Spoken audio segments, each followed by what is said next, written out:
নমস্কার। আজকে একটা জগন্নাথ দেব বলরামকে নিয়ে একটা গল্প ছাড়ছি। অনেকদিন গল্প ছাড়া হয়নি, আজকে ছাড়ছি। পুরী থেকে পাশে এক রাজ্য ছিল। সেই রাজ্যের এক রাজা ছিলেন। সেই রাজা খুব জগন্নাথ দেবের ভক্ত ছিলেন। জগন্নাথ, বলরাম, সুভদ্রা দেবীর পুজো পাঠ নিজের হাতে করতেন। উনি একটা ছোট্ট একটা মন্দির ছিল, উনি নিজে যতক্ষণ পুজো না করতেন ততক্ষণ উনি জলগ্রহণও করতেন না, এত ভক্ত। আর মাঝে মাঝেই পুরীতে এসে পুজো দিতেন, জগন্নাথ দেবের, বলরাম, সুভদ্রা দেবীর দর্শন করতেন।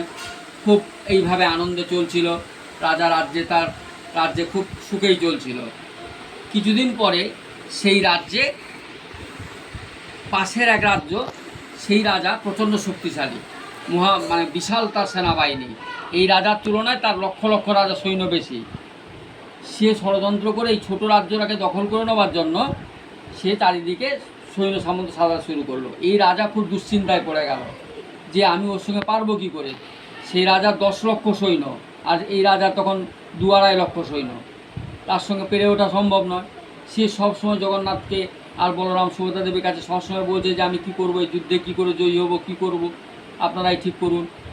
কিন্তু এইভাবে চলছে। হঠাৎ ওই রাজ্য থেকে চারিদিক দিয়ে সৈন্য ঘিরে আক্রমণ করতে শুরু করলো।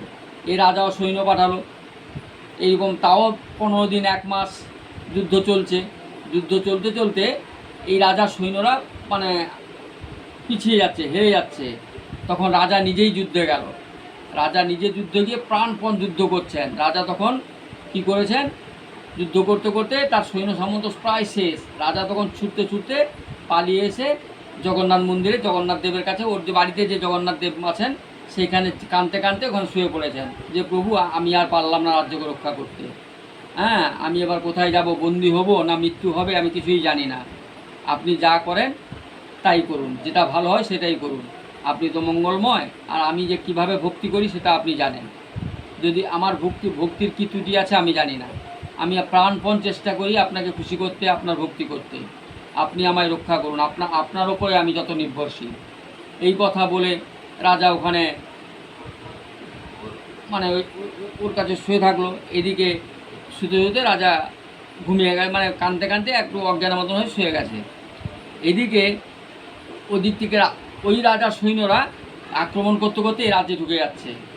আর এমন সময় কিছুক্ষণ পর 2টো ঘোড়া, একটা সাদা ঘোড়ায় একটা ফর্সা সুন্দর দেখতে এক বীর বসে আছে ঘোড়ার ওপরে, আর একজন একটু সামবর্ণ, সে আর একটা কালো ঘোড়ায় বসে আছে। দুজন তেজস্বী ঘোড়ায় বসে তরবারি নিয়ে তারা যুদ্ধ ময়দানে এই রাজার হয়ে যাচ্ছে। যেতে যেতে রাস্তায় এক বুড়িমা, সে ফুলের মালা বিক্রি করছিল, তার কাছ থেকে ফুলের মালা কিনেছে, কিন্তু পয়সা নেই। ওরা বলেছে আমাদের রাজা আসবেন, রাজার কাছ থেকে আপনি পয়সা নেবেন, যে আপনার 2 সেনাপতি আমরা কেমন দেখতে বর্ণনা দেবেন, তার রাজা বুঝে নেবেন যে আমরা কোন সেনাপতি, উনি পয়সা দিয়ে দেবেন। সেখান থেকে আরেক জায়গায় গিয়ে ওনারা যে প্রসাদ মন্দিরে ওই রাজা খাওয়ান, যেখান থেকে এনে সেদিন তো আর পুজো হয়নি, রাজা তো যুদ্ধে গেছিলো, এসেই তো শুয়ে পড়েছে, আর পুজো করার সময় পায়নি।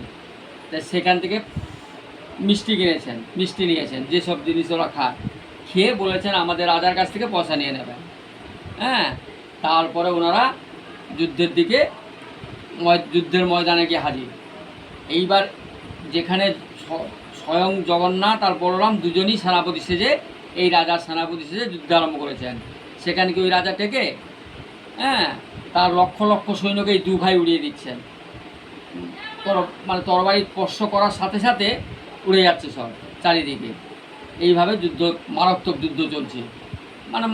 ওনারা ইচ্ছে করলে 1 সেকেন্ডে উড়িয়ে দিতে পারেন, তবু মানুষের মতনই যুদ্ধ করছেন। তখন ওই রাজা দুশ্চিন্তায় পড়ে গেছে যে এই 2জন সেনাপতিকে আমরা তো কোনোদিন খবর পাইনি যে এইরকম 2টো সেনাপতি ওদের আছে, যে কেউ ওর সঙ্গে টিকছে না। তখন প্রচুর যুদ্ধ চলছে। যুদ্ধ করে তখন এই রাজা তখন বলল যে এই রাজার কাছে খবর এসছে, মন্ত্রী ছুটতে ছুটতে এসে বলল, মহারাজ আমাদের পক্ষে 2জন সেনাপতি, 2জন সৈন্যকে যুদ্ধ করছে, তার সঙ্গে কেউ টিকছে না। ওই রাজার সৈন্যরা সব ছুটছে, পালাচ্ছে সব। রাজা বলল, সে কি কথা, আমাদের হয়ে যুদ্ধ করছে কে, কারা? তখন সে রাজা আবার যুদ্ধের দিকে এগোচ্ছেন, সাহস পেয়েছেন যে আমাদের হয়ে কেউ যুদ্ধ করছে। হ্যাঁ, জগন্নাথ বলরামকে সুভদ্রাকে দেবীকে নমস্কার করে বলেন, হে প্রভু, আপনি নিশ্চয়ই আছেন, কাউকে আপনারা নিশ্চয়ই পাঠিয়েছেন আমাকে রক্ষা করার জন্য। দিয়ে খুব কেঁদে টেঁদে নমস্কার করে ভক্তি করে আবার যুদ্ধের দিকে রাজা এগোচ্ছেন। যখন যাচ্ছেন, সেই বুড়ি যার কাছে মালা নেওয়া হয়েছিল সে দাঁড়িয়ে আছে। বলে, মহারাজ একটু দাঁড়ান দাঁড়ান। মহারাজ ঘোড়া ছুটে যাচ্ছিলেন, বলে, কী হয়েছে? হ্যাঁ, এই সময় আপনি আমাকে দাঁড়াতে বলছেন? বলছেন, মহারাজ আমি আপনার কাছে পয়সা পাবো না। আমার কাছে কিসের পয়সা? না, আপনার দুজন সেনাপতি দুটো মালা নিয়েছে, দুটো মালা নিয়ে সেই মালা গলায় পরে যুদ্ধ করতে গেছে। আপনার সেনাপতি দুজন। আমার সেনাপতি কেমন দেখতে? তখন বলল যে একজন ফর্সা খুব সুন্দর দেখতে, আর একজন শ্যামবর্ণ, সে তো অপরূপ সুন্দর দেখতে, যেন দুজনের গা থেকে জ্যোতি বেরিয়ে আসছে, এত দেখতে সুন্দর। রাজা অবাক হয়ে যাচ্ছে যে আমার এমন সেনাপতি কে আছে। রাজা বলল, কত হয়েছে? মন্ত্রীকে বললো ওনার পয়সাটা মিটিয়ে দেবেন। সেখান থেকে আবার গেছে। এবার ওই দোকানদার বলছে, মহারাজ দাঁড়ান দাঁড়ান। বলে, কি? বলে, আপনার দুজন সেনাপতি আমার এখানে খেয়ে গেছেন, খাবার খেয়ে গেছেন, আপনি সেই পয়সাটা বলেছেন আপনি দেবেন।